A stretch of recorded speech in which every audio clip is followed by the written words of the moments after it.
Robs, so it's almost end of the year. How do you feel? I feel good. Like we've really achieved a lot this year. Come through a lot of different things that we need to overcome and build, and it sort of feels a little surreal that it's actually coming to an end now. Yeah. Yeah, so what would you say, what were your three major things that you were working on this year? Three major things. Yeah.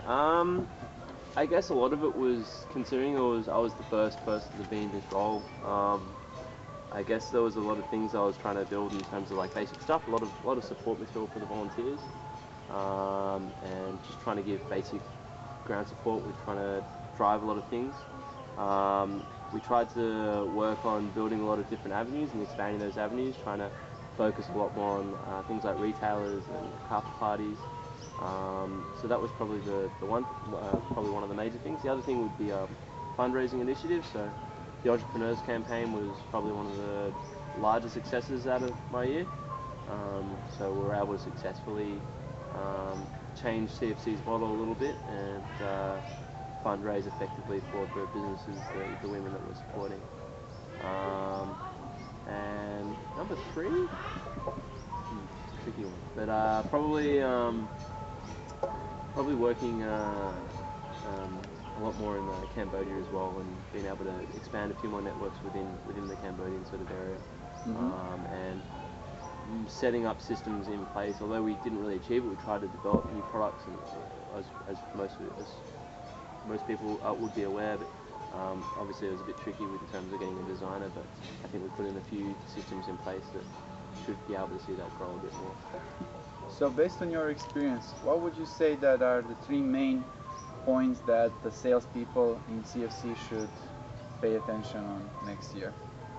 Three main things? Yeah. Probably one would be trying to shift away from market stalls. Although they've been great, I think if we're going to really grow, we need to be able to put into an area that is going to be more effective. So following on to more things like carpet parties, and like not just within your own friends, like approaching organisations to try and build outside of that, and then really trying to support the new product development process, so that we're able to more effectively get into online, more effectively deliver online sales and more online retailers, as well as delivering more wholesale sales, because that's obviously been something that's been holding us back with our current product range.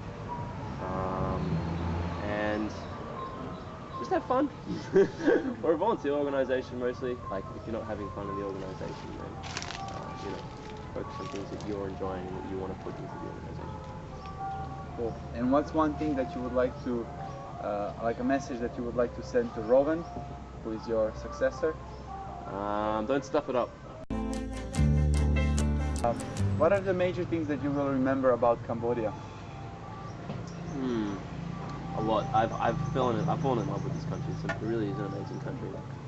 The people here are probably the friendliest in the world, and especially given their recent history, they're just it just shows such character in the people of Cambodia.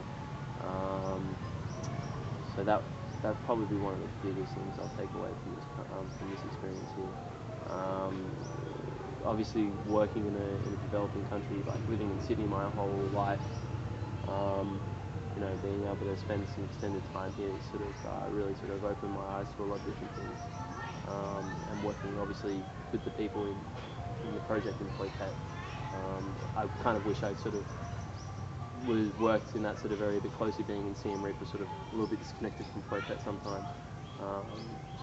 But I really have appreciated the time I have been able to spend with the families up there and be able to see the impact that we've been able to really make on these families.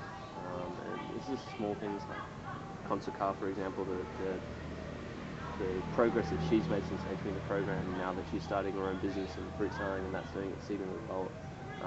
She's probably come the furthest out of all the families, and small things like that really do make the difference in motivating me to continue living this.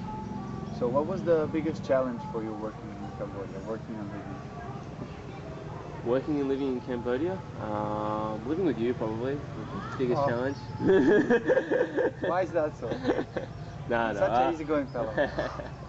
No, look, Cambodia is a really easy country to get settled into. It wasn't too difficult. Given obviously CFC's budget, obviously we needed to live and work in the same place, which wasn't necessarily challenging being in Cambodia, but the fact that I wake up and I'm at work and I go to sleep and I was at work was always a bit of a challenge. But that was easily overcome. Just got myself out of the house occasionally. But no, it was I've loved working with the people here. Yeah, it's been good. And can you tell us what's the biggest change that you made here on yourself, like personal growth?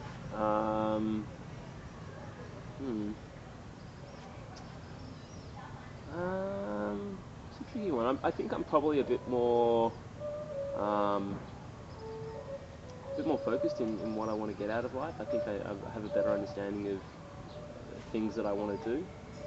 I still came in here with a pretty open mind in that I wanted to work in like the social sort of area, but I think I've certainly been able to get a better understanding of what it is that I'm good at and what it is that I enjoy doing and what I'll make the biggest impact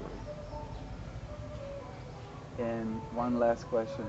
Will you continue to volunteer when you come back to Sydney? Of course I'll still volunteer. What will you do? Get lots of money. Doing something. I don't know yet. I'll do something. I'll probably get involved in.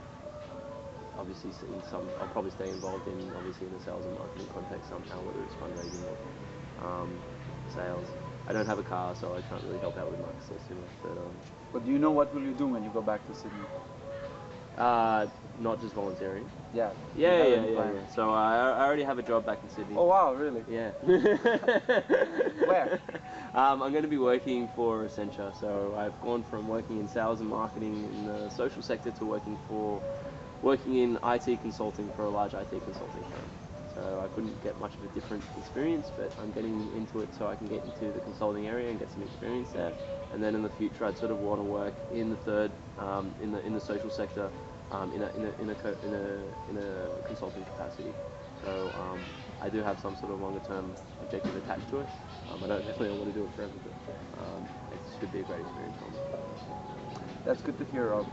You have a nice experience. I would like to say thank you for for volunteering with Carpets for Communities, and that I will miss you. Thank you.